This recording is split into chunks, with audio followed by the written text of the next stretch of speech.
In April 2025, Liverpool did something that felt like a fairy tale. They kept their king. Mo Salah, 32 years old, 4 golden boots, one of the greatest players in Premier League history, signed a new contract at Anfield. The fans celebrated. The club celebrated.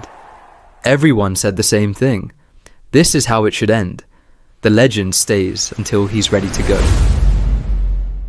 But here's what nobody is saying right now.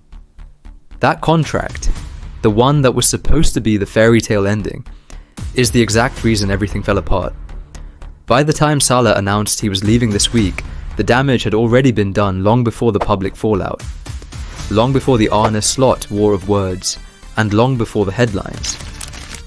It started the moment they handed him that pen.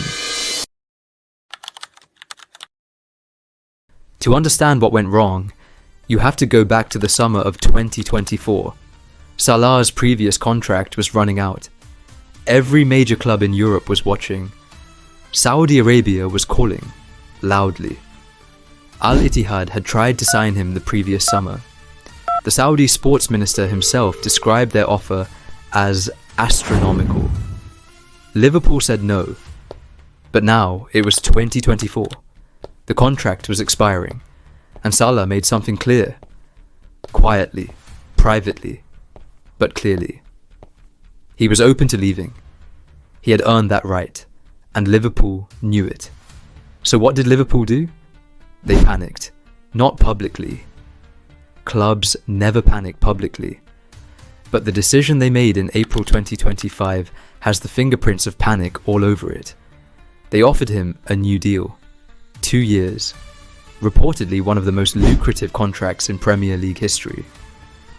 And Salah, who had given 9 years of his career to this club, who had carried them through their greatest era, said yes.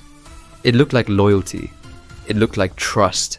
It looked like the right thing. It was none of those things. It was a transaction. And transactions in football always have a price.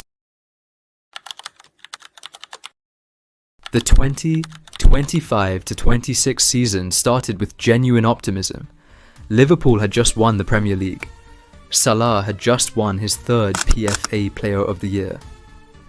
The club broke the bank on Alexander Isak, Florian Wirtz, Hugo Ekitike. The idea was simple.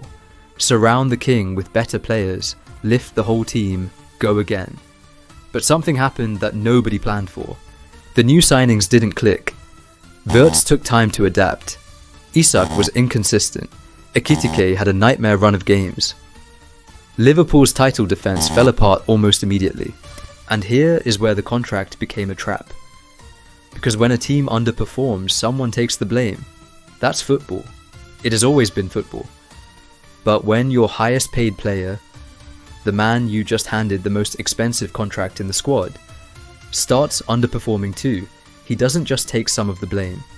He takes all of it. Salah had 10 goals in 34 appearances this season. By his standards, that's a failure. The press said so. The pundits said so, and according to Salah, the club let them say so without pushing back. In December at Elland Road, after a 3-3 draw with Leeds, Salah finally said what had been building for months. He said he felt like he was being thrown under the bus, that someone at the club didn't want him there, that his relationship with Arne Slot was essentially non-existent. It was one of the most brutally honest things a player at his level had said about his own club in years. And the timing is everything. Because Salah had signed that contract 8 months earlier. He had given up his freedom, his ability to leave on his own terms, to stay. And within less than a season, he was publicly questioning whether that decision had been a mistake. Think about that.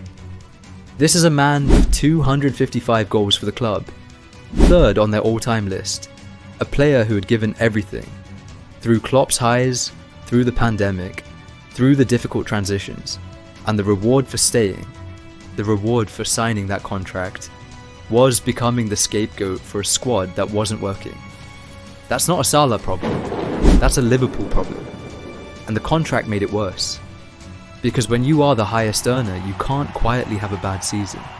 Every missed chance, every slow sprint, every below par performance becomes evidence.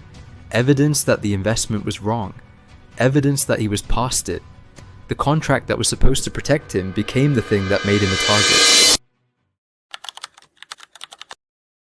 On March 24th, 2026, Mo Salah posted a video on Instagram. Standing in front of his trophy collection, Champions League, 2 Premier Leagues, FA Cup, Club World Cup, he looked into the camera and said, "Hello everyone, unfortunately the day has come. This is the first part of my farewell."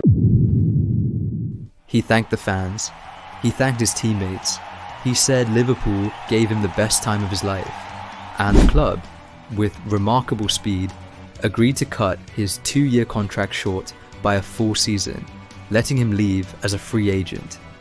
That detail, that one detail tells you everything. They didn't fight to keep him, they didn't ask him to see out the contract. They agreed, mutually, quickly, that the cleanest ending was the fastest one. That's not how you treat a player you want. That's how you manage an exit you've both already accepted. So what happens now? Saudi Arabia is the most likely destination. His agent has confirmed nothing.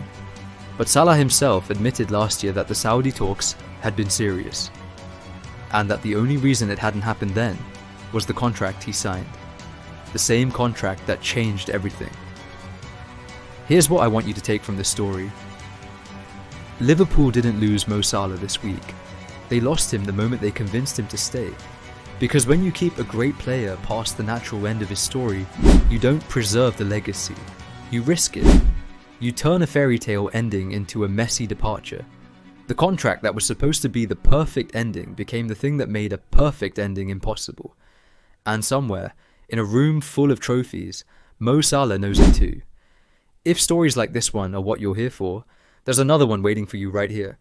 And if you haven't subscribed yet, this is the channel for the stories nobody else is telling.